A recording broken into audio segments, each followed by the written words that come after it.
got picked because everything inside me said that I didn't want to get up here. And then at the last second, I raised my hand and you picked me, which was really strange. You are the one exception to the laws of the universe. So I was talking to my friend about this. Like, I find it really amazing that people are like very specific when they come up here about like whatever issue they want to work on. I don't really even know where to begin, you know, because I feel like there's like a lot. But I will say that there's like been this just like theme throughout my life, consistent theme of just like, I want to just say like unhappiness, you know, of just like a darkness. The thing about trying to figure it all out, like even a theme for my life, or I don't know where I could begin, is that the whole idea of sorting it out or unraveling it, figuring it out, feels overwhelming. Mm-hmm. But we're going to give you something really easy and comfortable and important. And that is, we really like the theme of my life, because what you're saying is my habits of thought, my vibrational patterns. Mm-hmm. The nice thing is that whatever pattern you've got going on is what's reflecting in this and this and this and this and this. Our friend earlier was talking about he has highs and lows, wanted things and unwanted things, and that's because he, like everyone, thinks about things wanted and not wanted. In other words, your thoughts are turning to things.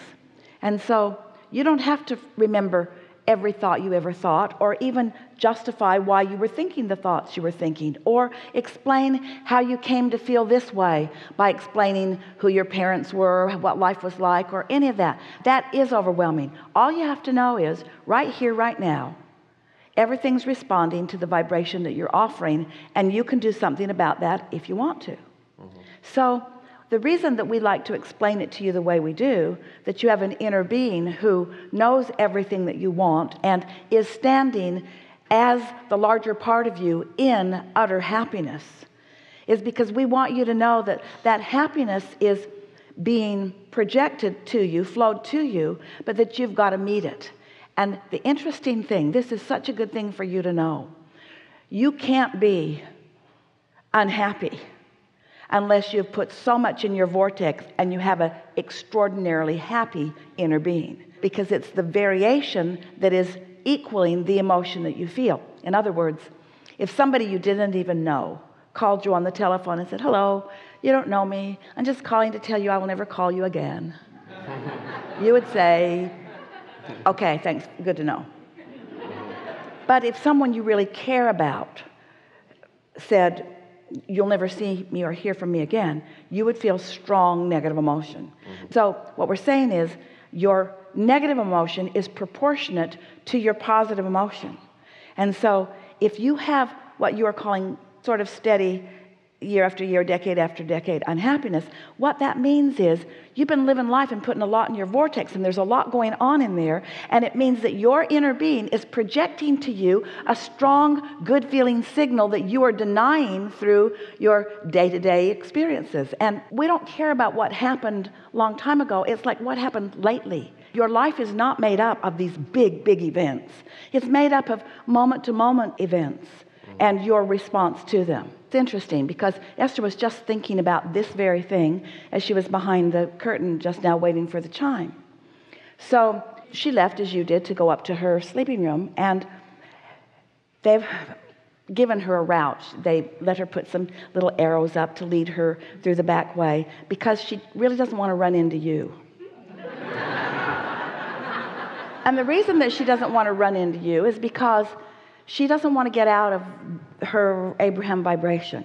She doesn't have a conversation with you about what you've got going on or whatever. And so she's sort of hiding from you, not because she doesn't love you, but because she does love you. She just wants to give you the best receptive mode that she can give you.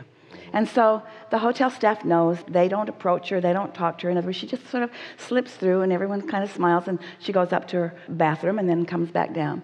So just now when she went out, there was someone there, one of you, with a dog. It's all right. It's all right. We're not after you. We just want to explain. So Esther's surprised to see someone. And then there's the whole dog thing. In other words, thank you for all not bringing your dog, is what Esther wants to say. Just because can you imagine what that would be like? So she's sort of got that drum that she's been beating for a while.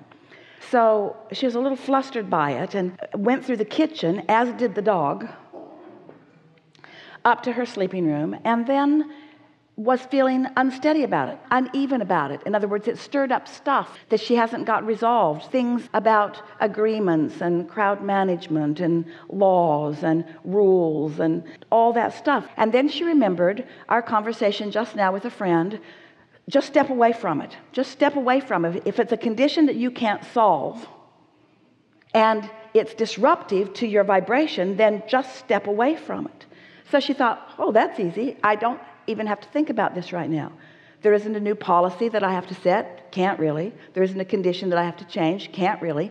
Nobody was doing anything wrong. There was no wrongdoing done at all. Nobody did anything wrong. I'm just, for whatever reason, not feeling good. Step away from it because I can't change it enough to make the feeling be different. You see what we're getting at? And now she's finding it humorous because she realizes that through life, it's easy to make big deals out of things that you don't need to make big deals about because you've been carrying that along with you for a while. In other words, it's a belief system that you've been bringing with you that is in the way of what you really want. And what you really want, and only thing that you really, really want, is to be happy, which is the first thing that you start with here. You want to be happy, and Esther does too, but she can let something that inconsequential ruffle her feathers. Not anymore. Sure, you're going to take the hit because you got to bounce up against the beliefs that you've got going on. In other words, you can't pretend that you don't have a vibration going on. If there's a vibration within you, it will activate. If something about something that you have considered and worked on and worried about comes into your experience, it will activate. But once you remind yourself that you want to be happy and that you can back away from that, and you want to be happy and you can back away from that, as you meet situation after situation, and that's your response to it. This is a condition that I don't need to and cannot control. And if my happiness depends upon the controlling of things that are really not any of my business, not really. What others do is not my business. How I feel about it is. But what others do is not my business. Then you have the potential of being a consistently really happy person. We think what gets in the way of so much happiness is so much reality, so much interfacing with others who are feeling about things differently than you are, or even feeling differently about you than you would like them to. In other words, there's a lot of people that make you their business. Parents make their children their business when they have no business making children their business.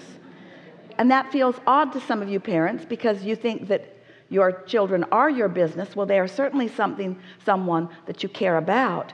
But the less you try to control them, the more you allow them the receptive mode, the more you will recognize their ability to control their own experience.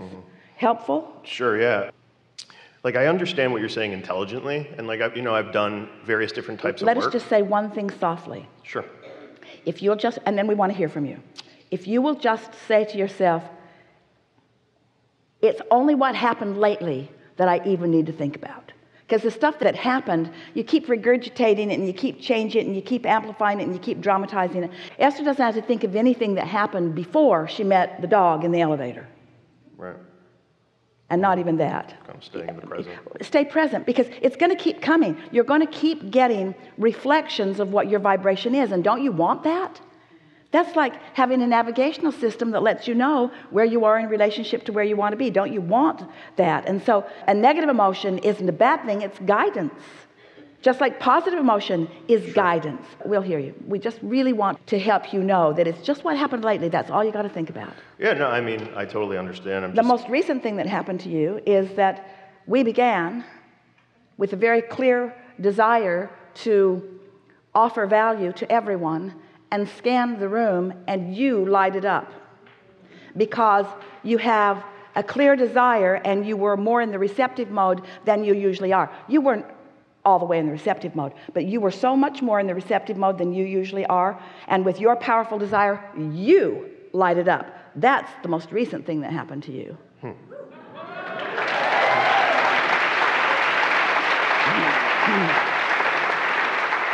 Yeah, and being aligned like that is the most amazing feeling ever, and I guess I'm trying to like figure out how to get more of that. Just one little thing at a time, just by not letting insignificant things bother you and not focusing on them long enough to let them get any momentum. Because that's just where I feel the most alive. So I guess I'm just like chasing that. Well, it's because your vibrations where you last left it. Where you feel most alive is in that receptive mode. Of course. Of being aligned. You were born to be out here on the leading edge. You were born to turn these vibrations to thoughts and these thoughts to things. Right. That's who you are, and that's why you're here. And so, of course, that's what feels the best to you.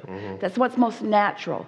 But it's also pretty humanly natural to observe stuff around you and to have responses to it. And that's the thing that we want you to not let overwhelm you. Just take your responses one at a time and talk the negative emotion down by stepping back from it as quickly as you can. Sure.